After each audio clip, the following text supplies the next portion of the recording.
Your desperate need to be understood is the leash they use to guide you to the slaughterhouse.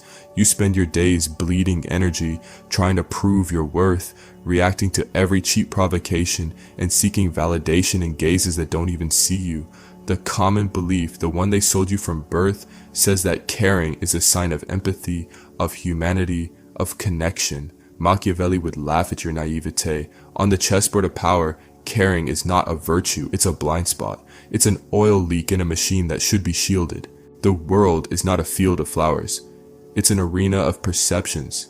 And at this very moment, you're losing because you're predictable. You're an open book written in bold letters. When you react, you surrender the map of your mind. When you get hurt, you surrender the key to your emotional control. The average person lives in a state of anxious vigilance, waiting for the next stimulus to know how they should feel. They are a slave to circumstances. Are you that person? If the answer bothers you, it's because the wound is real and it's deep. The brutal truth is that most people don't want to understand you. They just want to place you in a hierarchy of usefulness or weakness. By ceasing to care, you break their compass. You become an enigma, an incalculable variable. There's a specific kind of panic that sets in the mind of someone trying to manipulate you and finds only silence. Emptiness is a strategist's most terrifying weapon. When you withdraw your emotional investment, the other person loses their footing. They shout to see if you'll echo, and when the echo doesn't come, their authority crumbles. I'm not here to teach you how to be cold, like some internet cliche. I'm here to guide you through a technical initiation into the sovereignty of strategic indifference. I'll show you how to transform your contempt into a tool for psychological demolition. But beware, once you see the hidden architecture behind human reactions, there's no going back to being the fool you were 5 minutes ago. But that's just the tip of the iceberg. What I'm about to reveal will make you question every interaction you've had in the last week, because the real problem hasn't even surfaced yet. Most people believe that ceasing to care is an act of giving up. They think it's a form of weakness, a retreat in the face of pain. They couldn't be more wrong. Ceasing to care is not an act of withdrawal. It's a declaration of war against the architecture of your own ego. The average person is a creature of reflections. He functions like a cheap mirror. If someone smiles at him, he shines. If someone insults him, he shatters. He lives in a glass prison where his identity is built brick by the hands of strangers, colleagues, and enemies. Machiavelli understood that the basis of power does not reside in brute force, but in the ruthless management of perception. And Schopenhauer, in his somber lucidity, taught us that the greatest source of human suffering is our pathological preoccupation with what others think of us. When you care about the reaction of others, you are essentially surrendering your throne. You become a subject in your own mental empire. Caring is the umbilical cord that feeds the parasite of external validation. As long as that cord remains intact, you will never be the architect of your destiny, but merely a worker in someone else's construction.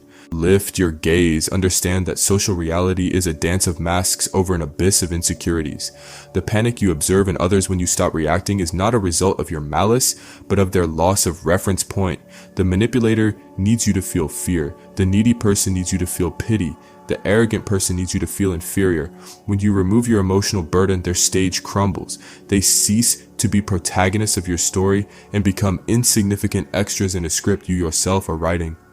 You're not just ignoring someone, you're changing your own ontological nature. You're ceasing to be a mirror and becoming an abyss. A mirror reflects what is thrown into it.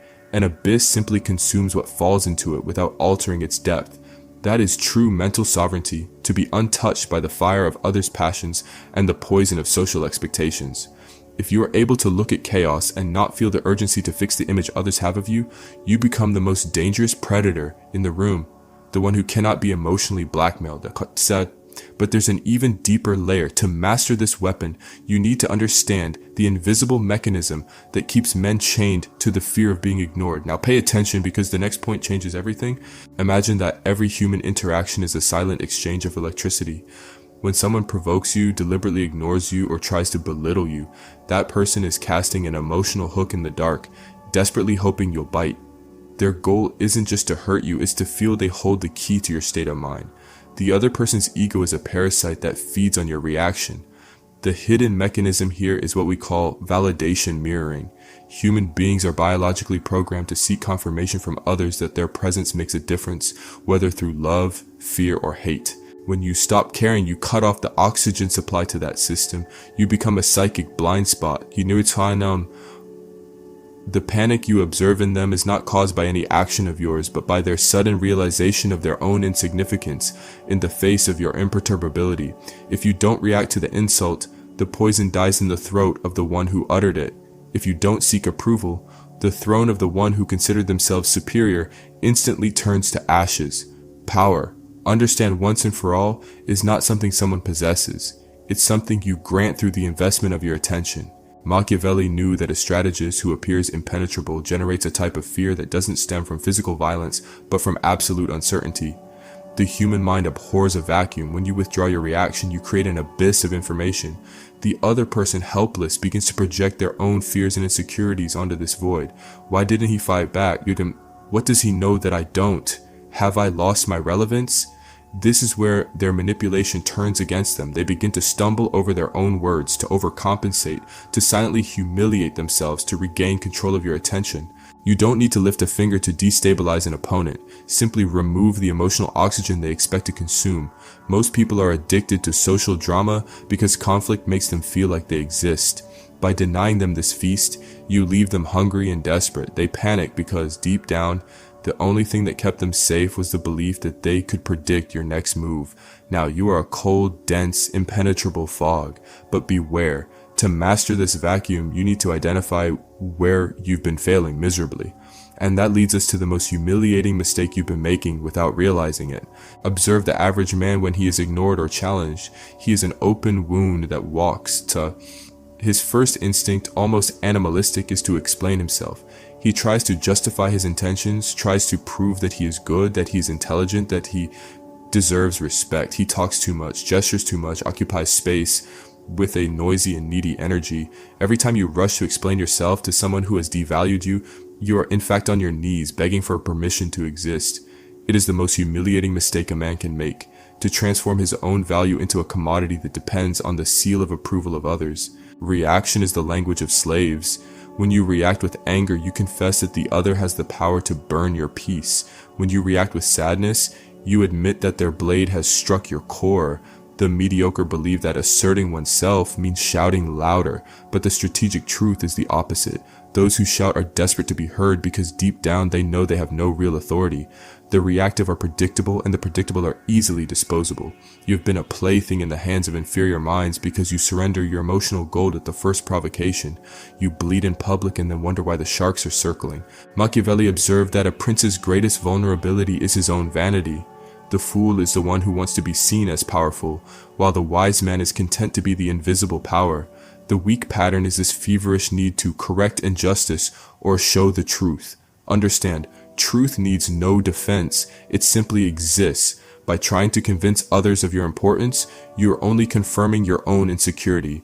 You are giving them the map to your gold mines and your secret passages. You become invaded territory, a fortress with its gates wide open to any low-level manipulator who knows how to push the right buttons on your ego. Every word you spend trying to reclaim lost ground is another brick in your own prison. You are feeding the monster of devaluation with your own blood. This attitude makes you heavy, slow, and pathetic. The average man is a puppet whose strings are moved by irrelevant opinions. He is a slave to the weather, the boss's gaze, his wife's silence, the neighbor's comment. He does not own himself. He is public property. But without the next step, you remain vulnerable. You need something that will shift your vibrational frequency from prey to silent predator. Now I'm going to give you the first weapon of destruction against reactivity. The first major turning point in your mental empire occurs the moment you decide that your silence is not an absence of sound, but an excess of presence. Until now, you have been a puppet whose strings were pulled by anyone who knew which wound to touch. Now, I will teach you to cut those strings with a single blade, the withdrawal of psychic presence. This is your first real weapon of war. From today onward, you will understand that the greatest insult is not the shout, nor the punch, nor the offense. The greatest insult is absolute disinterest. It is treating the other's attack as insignificant background noise, like the buzzing of an insect that doesn't deserve the effort of being crushed. The mental weapon I'm handing you now works on a simple Machiavellian principle. Whoever doesn't react controls the framework of reality. When someone tries to destabilize you and encounters only a calm gaze and dense silence, that person enters a state of psychological short circuit. The human brain is conditioned to action and reaction. By breaking this chain, you remove the ground from under your opponent's feet. He was prepared for a fight, for an argument, for an exchange of barbs, but he is never prepared for a vacuum. In a vacuum, he suffocates. In a vacuum, he feels small. In a vacuum, his aggression seems ridiculous, even to himself. Imagine yourself in a room where everyone is shouting and you're the only one whose eyes are fixed on the horizon, unperturbed. You are not ignoring out of fear. You are observing from a position of tactical superiority. You become the ice that extinguishes the fire of others without melting. This is the first leap of power, the discovery that you own your own attention and that it is the most expensive resource on the market. When you stop caring about what they say or do to hurt you, you stop giving them the fuel of relevance. You make them invisible, and there is nothing the human ego fears more than invisibility. Now pay attention, because this posture is not just a shield, it's an invitation to panic in others. The sovereign doesn't need to prove he's strong, he simply refuses to be weak. By adopting this strategic distancing, you will feel, for the first time, the taste of true autonomy.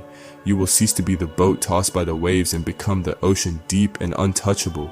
The common man, the reactive one, the one craving attention, will look at you and feel a chill down his spine. He will see someone who cannot be controlled, and what cannot be controlled generates fear and an instinctive dark respect. But pay close attention, this is just the foundation of your new identity. Now I'm going to show you how this stance radically alters the social battlefield, and how the people around you will start acting erratically when they realize that the reins have rotted in their hands. And this is where the game ceases to be internal and becomes a public display of strength. When you remove the emotional investment from your interactions, the atmosphere shifts. Respect doesn't spring from sympathy, it springs from uncertainty. The average person is an open book, but you've just become an indecipherable code. Observe what happens when you stop reacting to provocations, status tests, and small everyday humiliations. The aggressor loses their balance. They were counting on your resistance to stay standing. Without your counterattack, they fall into the very void they tried to dig for you. It is at this moment that silent panic settles in the eyes of those who previously underestimated you. Social dynamics are governed by the law of least investment. Whoever cares least dictates the rules. By becoming psychologically untouchable, you emit a dark and authoritarian magnetism. People who once talked over you begin to polish their words before opening their mouth. They feel they are facing a predator that hunts not out of hunger, but out of strategy. The silence you now maintain is not a sign of shyness, but a throne of observation.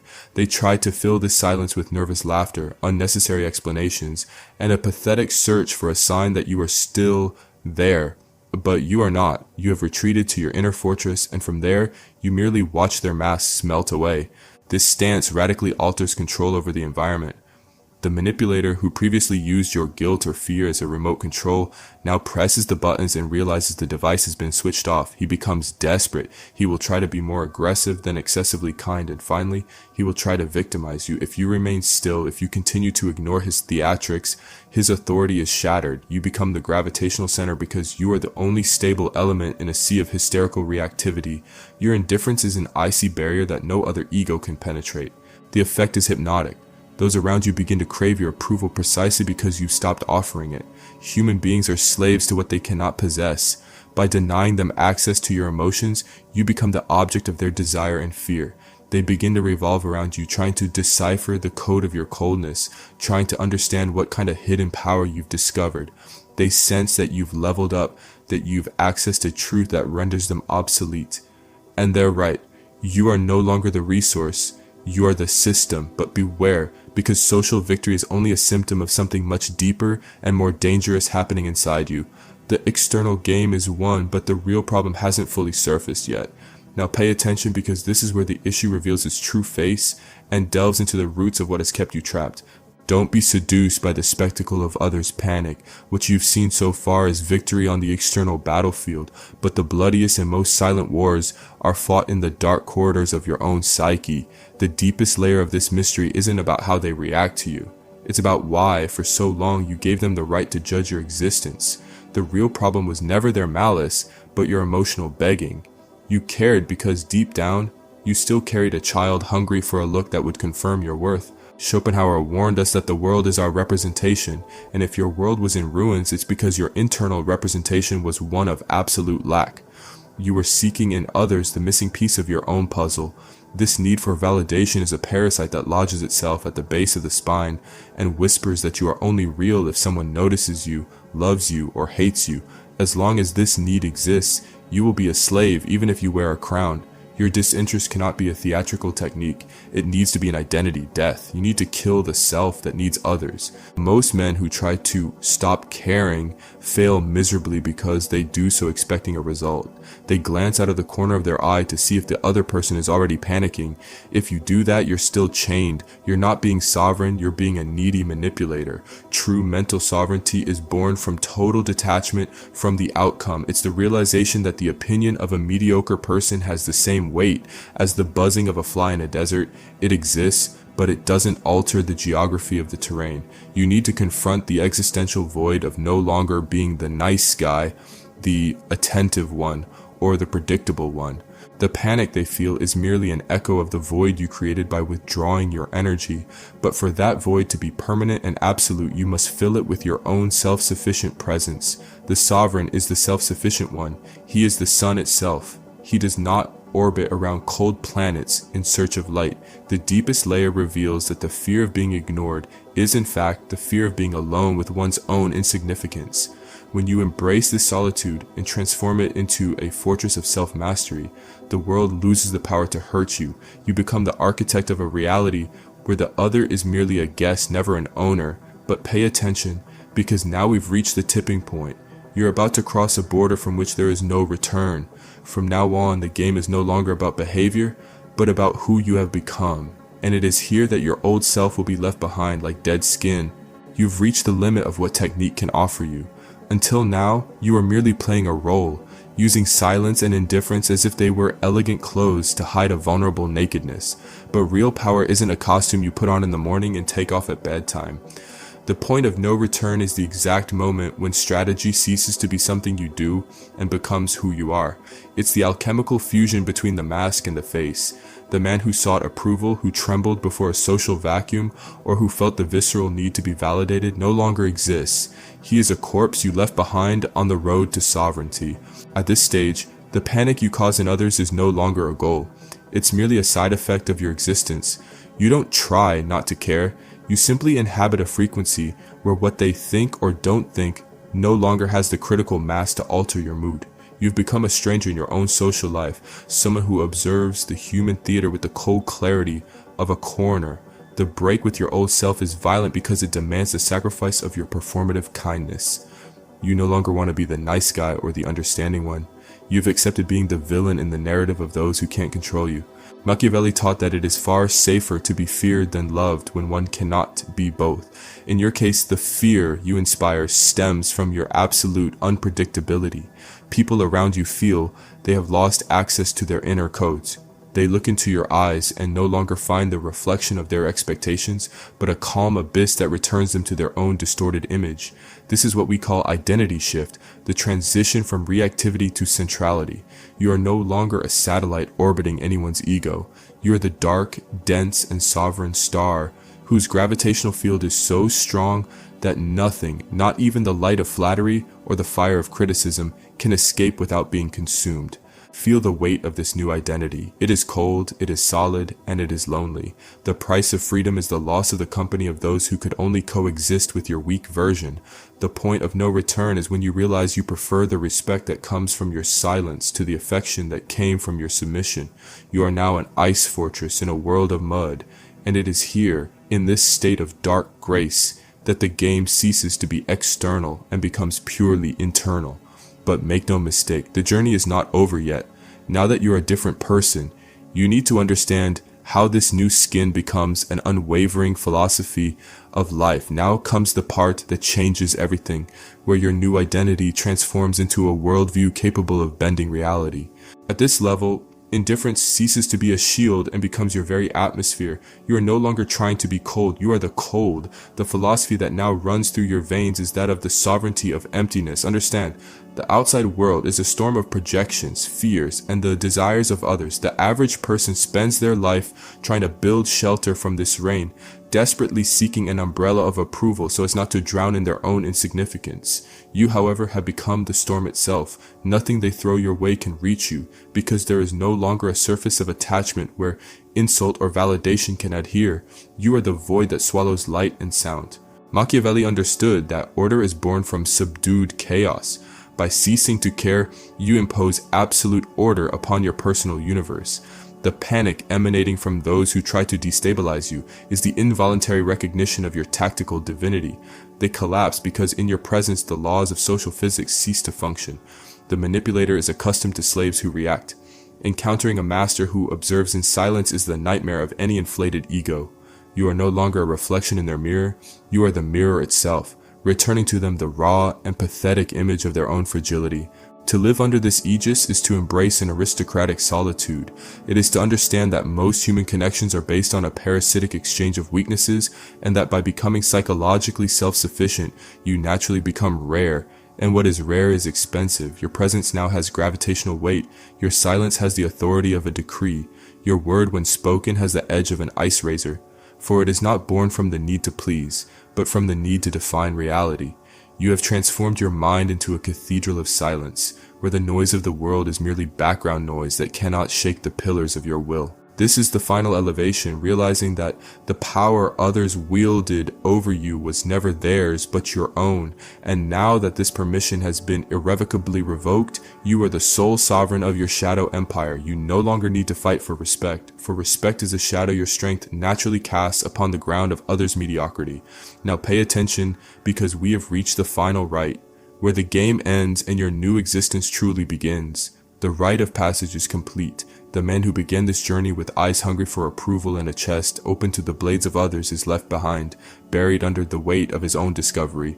What remains now before this mirror of silence is a creature of cold architecture and unwavering will. You are no longer a hostage to emotional tides. You are the ocean itself, too deep to be disturbed by the insignificant stones thrown from the shore. Your old identity was a glass prison. Your new one is a fortress of shadow. Observe them now. Look at the panic in the eyes of those who try in vain to extract a drop of reaction from you. They spin in circles, desperate to regain the control that never rightfully belonged to them. While they drown in the noise of their own mediocrity and lack of attention, you inhabit the sharp clarity of your newfound sovereignty. You have stopped caring, and in doing so you have finally begun to truly exist. Your indifference is not a vacuum, it is a throne. Your silence is not an absence, it is the roar of an empire that needs no subjects to be real. Feel the elegant coolness of this new skin. It is your ultimate shield against social poison and your sharpest weapon against manipulation.